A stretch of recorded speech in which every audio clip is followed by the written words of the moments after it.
Hello, I'm Josh. So this is session 3 of our online workshops, and today we're going to be looking at well-being and the importance of maintaining positive mental well-being.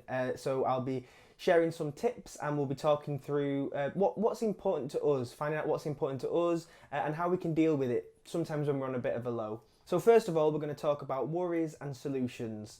So this activity is something that I do quite a lot and something that's really important for me anyway. So I'm sharing this because I think it will be hopefully useful. So what this task is essentially is writing down all of your worries and your stresses onto a piece of paper, just a normal piece of paper in a notebook, or you can write on an A4 piece of paper on its side and then put a line through the middle. And on one half, write all of your worries and your stresses, and on the other half, write down the solutions that may solve them. So sometimes solutions aren't just a big statement solution like, oh, I want my hair cut, go and get my hair cut then. But it'll be little solutions. So for example, one of your worries may be, I'm very worried about going into this new space where I don't know anybody. So a solution to that might be to check out any information that you've been given out before. Right? You say for example, it was a new day at a college, for example. Well, there'll be information that they've sent you in advance as to what to expect. So maybe read that information, check it out, see if there's any names on there that you know already, and you might be able to make a connection from somewhere else. You might have met these people before that are going to be there on the day, but you don't know until you check. So a solution may be to do your research and check out some info that you've not read yet. So one of your worries, for example, may be that you're really worried that you're not going to pass this exam or this assignment that you're doing. So what are the solutions that come into play there on the opposite side? So if you wrote, really worried about passing my exam, on the other side for solutions, you may say, oh, okay, well, I'm going to make sure that I put the effort in to revise, because by revising, then I know the answers and then I'll pass. Maybe there's no time to revise, so you make time. At the end of the day, you've got to make time to do something like that. So finding the space to make time for you to do your research and to do your revising would be another solution as well. What this task does is takes out the worries and the stresses from your head, puts them onto paper, and then makes them something that you can actually tackle, something that you can actually work on and to sort of fix in a way. Because when they're in your head, you can just keep worrying and worrying and worrying, and it just keeps sort of ticking over, and then new things add into it. But as soon as we take those out, put them onto paper, we can then really look at how we can solve them and find solutions. So that's a really good example of something that you can do to get those worries, get them down, and then try and solve them. You're sort of doing what you would do if it was a maths question. Once you wrote it down, you need to write down your workings out, don't you? Well, this is the sort of same thing. You're writing out your workings out, and then that way, for me anyway, I come to a stronger conclusion at the end of what I need to do. And also, sometimes there isn't a solution to everything. So if you've not got a solution to one of your worries, that's absolutely fine. That's why it's a worry. Sometimes it's just time that we need. We need time to pass. We need things to fit in like a jigsaw and sort of solve itself, because sometimes that is the case. Time needs to carry on for us to then be comfortable with something that we're doing, like a big change or something that's different in our lives. So sometimes as well, solutions aren't always the option, but giving time is also a really important thing to keep in mind. An add-on to this as well would be something that I call the worry bin. So the worry bin is basically if you've got a worry or you've got something that's out of your control. So like me, I worry all the time about things that I can't control. Like say I've got a meeting somewhere and I'm like, oh, well, if I've got to get the train, what about if the train is late and then I'm late for my meeting? Or what am I going to do? Or if I'm driving somewhere and I go, oh, well, there might be loads of traffic, and I worry about things that maybe, well, they are completely out of my control. Or I'm looking back on things, I'm thinking about things that went wrong, and instead of reflecting on them properly, I'm worrying about them. Sometimes there's nothing you can do. You've just got to move on, or you've just got to accept that things can happen. So the worry bin, this is what, my interpretation of it would be, is to get a piece of paper, a bit of scrap paper, and write down that worry. For example, my train's going to be late, or there might be traffic, or someone's going to let me down. You have no control over that. So write on a piece of paper, detach it from your worrisome mind, write it down on a piece of scrap paper, scrunch it up and throw it in the bin. This way, we're making a physical detachment from this worry, piecing it down and getting rid of it. You don't need to worry about it anymore.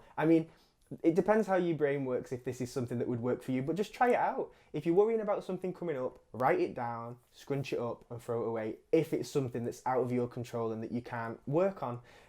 If not, if it is something you feel like you can solve and work on, well then go through that process of the worries and the solution. But I suppose if things don't fit in there and they are things out of your control, that's a really good technique and a really good thing that you can practice to sort of detach yourself from that worry and just move on. Okay, so I'm going to give you 10 minutes now to, have a little go at this worry and solution technique I've just mentioned. You only have to do a couple, whatever you do, because really these things are things you can take away now. I'm going to give you these sort of activities and tips you can work on and then take home and do them. Well, you're probably at home now watching this, but you can take them to do in your own time whenever things come up. So, for example, think about something that you may be worried about at the minute or something that you're stressed about. Is it something you have control over? Something that you can change? Is it something that you can't really change? So it's something that you put in the worry bin? Or is it something that you can find a solution to maybe? It's always good to just try the solution part, just so you know for sure. So if you've got a worry, write down that worry on a piece of paper, then put a line in the centre of the paper, and on the opposite side, parallel, write down the solutions that you could do. Now, most of the time, those solutions do lie within your brain. You've got the solutions, but we don't offer ourselves enough time to work out, really what the solutions might be and what they are, because the worry and the stress takes over. So I would like you to take a look, write that down. You've got 10 minutes.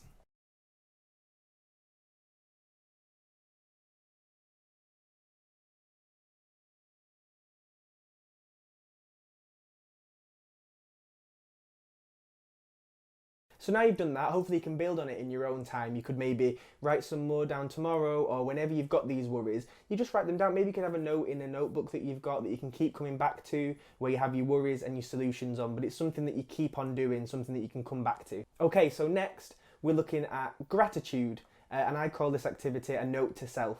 So a lot of the time we dwell on the things that are sort of negative or worrisome that are going on in our minds, but we don't take enough time to really take sort of thanks to the things that are good in our life, and take gratitude for those things, and to really look at the good stuff that we've got going on. It doesn't really come natural to us. I think a lot of the time our brains go straight to like, oh no, I want to get this, I've not got enough money, I've got, it's too cold everywhere, I've got to get this bus, I can't learn this because of this. But a lot of the time these things may be true. I'm not making those trivial. These things may be important and true, but you've also got some good things going on, so really pay some attention to those good things. I would say these are things to always check in on as well, like either once a day, once a week, at least once a month. Check in on these positive, good things in your life and just remind yourself of them, because sometimes we just take them for granted and we're not like clocking them in our minds what is actually, really good for us and what's positive things that are happening. So what I'm saying is this next task is called Note to Self. So with Note to Self, you can either have a notebook that you look in daily. Say if you have a yearly notebook, or you work from maybe just writing notes on scrap paper, or if you make notes on your phone, all of these things are fine. If you're writing in your notes, if you've got a notebook that's halfway full, why don't you carry on and look at the spare pages that future you is going to get to at some point, and write a little note to yourself saying, you could be gratitude of where you live, the food that you eat regularly, the family that you've got, the friends that you've got, where you go to study. All of these places, all of these things we take for granted. So write a note to yourself in your book. So when maybe one day you're working and you're a bit down, you'll turn a page and something you wrote 2 months ago will be there saying, come on, for me, come on, Josh. Everything's not too bad. You could also do this in your notes in your phone as well. Sometimes when you're on the bus and your mind's going along, or if you're travelling somewhere, or you have time to think, sometimes these worries come in, but try and make it so that the good things are coming in too. And when they do, take note of them, write them down in your notes in your phone, so that when you are feeling down, you can check your notes and look through a list of all the good that you've got going on. Similarly, you can write on a post-it note or a piece of paper and put it somewhere for yourself to find in the future, maybe on the mirror in the bathroom or by the side of your bed. Just put a little note of something that is good in your life to remind yourself. This might seem a little bit twee and a little bit like, oh, why should I do that? But honestly, it's a great pick-me-up when you find a little note from yourself that you forgot that you did. And I think it's a really lovely way to balance out that worry that that sometimes overcomes us.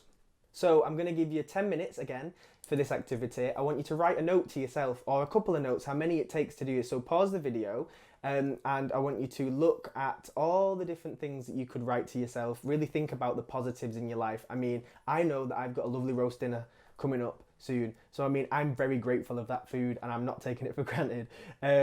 So maybe note down something like that, or the fact that I've just got a car. I mean, I'm really grateful for that. But I have stresses that come with that, where it's like, oh, there's going to be traffic, or I'm worried about driving. But I've got that, and it's a great thing to have, and I should be grateful for it. So I'm going to write a note that says, be grateful for that, and be happy that you've got it, and you can help other people now that you've got it.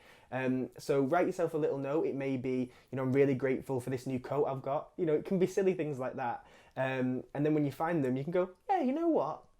I am grateful for that. So please do that now. I'll give you 10 minutes. So pause the video now, and you can come back to it when you're done, and we'll crack on with the rest of the session.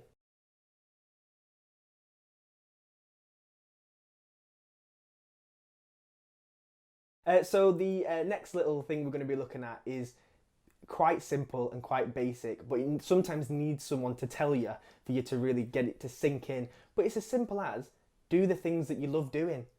So, sometimes if you're feeling a bit low, if you're feeling a bit down, you feel like you can't do anything, but note down the things that you love doing and do them when you feel that way. Like, it's okay to do that.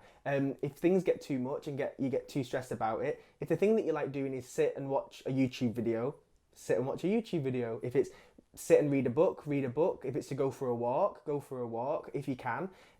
All these different things that you love to do, make note of and think, I love doing this. I'm at my happiest when I do this.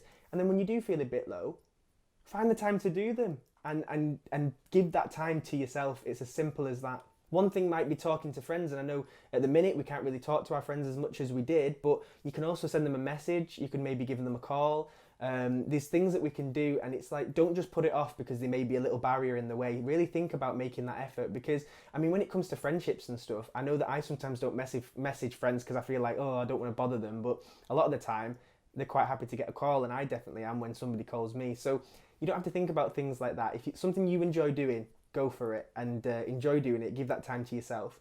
But something to keep track of and to look at is that, if I sit and play too many games on the Xbox, or if I'm texting my mates for too long, or, if I'm sat sketching, drawing, and it takes over my day when I've got work to do, then I actually feel bad because of it. I actually feel down because I've not got the stuff done that I needed to do. So it's actually really important to find a balance between the things that you love and the things that you have to do. But when you find that equal balance, you should be okay. You should find a good balance of work and leisure, the stuff that you like to do. But it's really important that to find that balance, if I have got a full day of work, it's harder to fit in something that I like doing because it feels too indulgent almost. I don't want to fit in going and reading a book or doing a sketch because it doesn't fit in. But if I actually make it so that I have a list of things that I really know that I enjoy doing, then I can just piece them into my day, because I know, well, actually playing a quick game on the Xbox takes like half an hour, so I could actually fit that in just after I've eaten some dinner or something. So once you've got this idea of the things that you do love to do, and you've noted them and you've reflected on them and you've thought about them, you can just insert them into those busy days or those low days that, when you need a pick-me-up. So again, do the things that you love to do. Now, something that's really important and something that really affects our mental well-being is our physical health.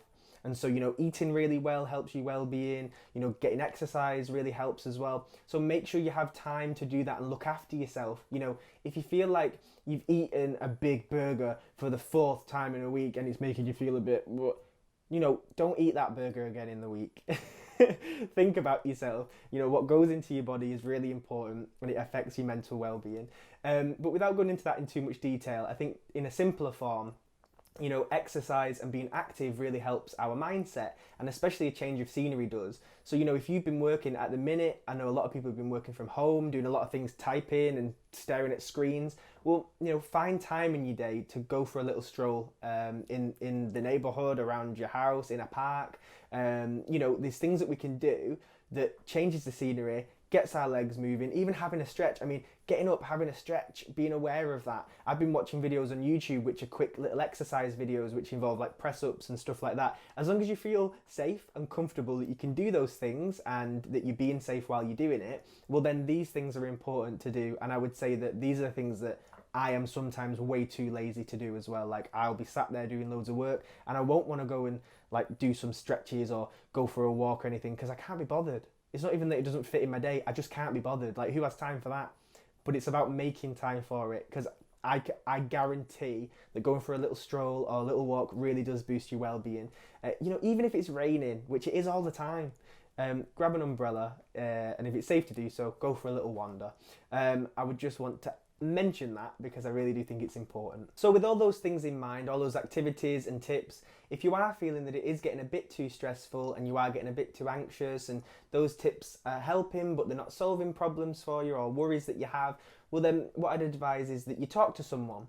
I think that more often than not we try and keep our worries in mind and we don't want to burden anyone else with them, but a friend, a family member, someone you work with, if you can trust them and you feel like you want to have a chat with them, I would open the conversation and just have a chat with them about your worries. Talk it out with them. Maybe they can help in some way, or maybe they can offer help in some way as well. I would always go for starting the conversation. If there's something really worrying you, just have a chat. And I can guarantee that, those friends that really care for you and the family members and people that that really care for you will try and help in whatever way that they can. So it's really important to talk and to have dialogue and conversation about those things that make you anxious and worried. Because sometimes, the saying is a problem shared is a problem halved. And that is the case in many situations. So start a conversation and let's just see where it takes you. So we've now come to the end of the session and it's time to reflect and download. So all of these different things that I've mentioned today, the tips and the activities, these are all things that you can use whenever you're feeling things are getting a bit too much, you've got some worries, you've got things playing on your mind. Revisit these tips. Everyone is different. Everybody has a different mind that works differently. So if you've got some things that work for you, some things that don't, that's just the way it is. So what I would suggest is that you just try these things out that we've mentioned today and maybe give a bit of time to work with them and to get used to them. And if they don't work for you, then they don't work for you. But I'm sure out of the things we've talked about today, there'll be something that you can take and work on. Thank you for watching this online video workshop. I hope it's been really useful and I'll see you very soon.